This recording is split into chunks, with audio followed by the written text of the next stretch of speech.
Thank you very much for being here, Frank. I've followed your work for quite some time, so it's a pleasure to have you here to talk about customer-centric innovation.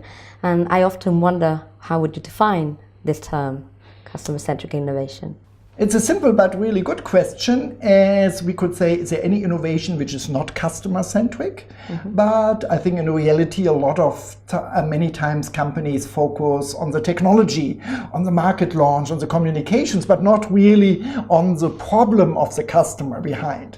So I would define customer-centric innovation as an innovation endeavor that really starts with an open, a latent problem of a customer, and that really strives in providing additional value to the customer and not just to the company. Is this famous thing the job to be done?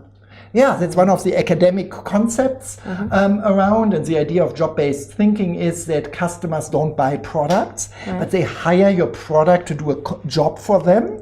So you don't buy a power tool to get a quarter-inch drill, but you hire a power tool to get a quarter-inch hole to hang up a painting to decorate your home. And if we think in the dimensions of hanging up a painting, decorate a home, we may have a much larger solution space for innovation as if we think about quarter-inch drills and power tools. Sure, and what is the role of customers or consumers then in this new form of thinking about innovation?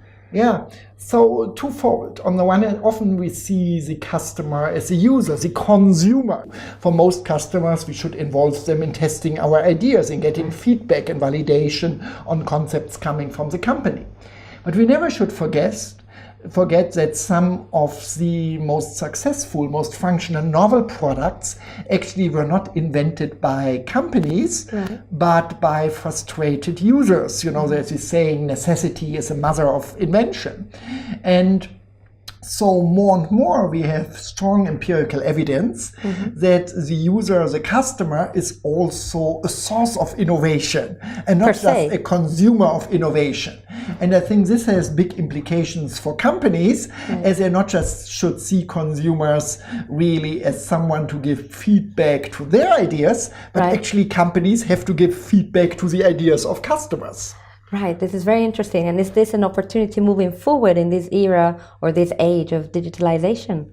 So now companies have a much quicker opportunity to discover these innovative insights of consumers. And they don't have to be really new inventions. It could be also just improvements, modifications of existing products.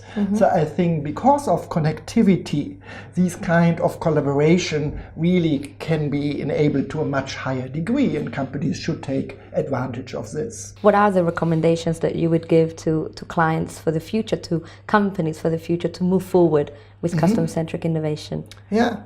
So there's this old saying, but I think it's very true here. You really have to acknowledge that most of the smartest people do not work for your company.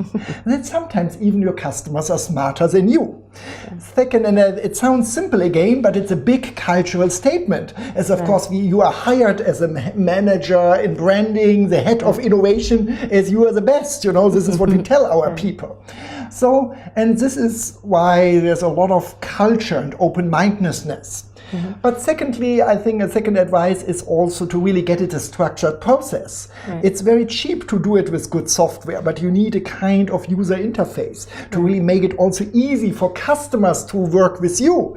As in the end, customers are not waiting to work with you. They want to have their need fulfilled. If you are not doing it, they may go to their competitor or launch their own company. If they really provide us knowledge, we should come up with profit-sharing schemes, with governance systems that really recognize what customers bring to us. This has been a wonderful conversation. Thank you so much, Frank, for being here with us today and talking to us about this important subject.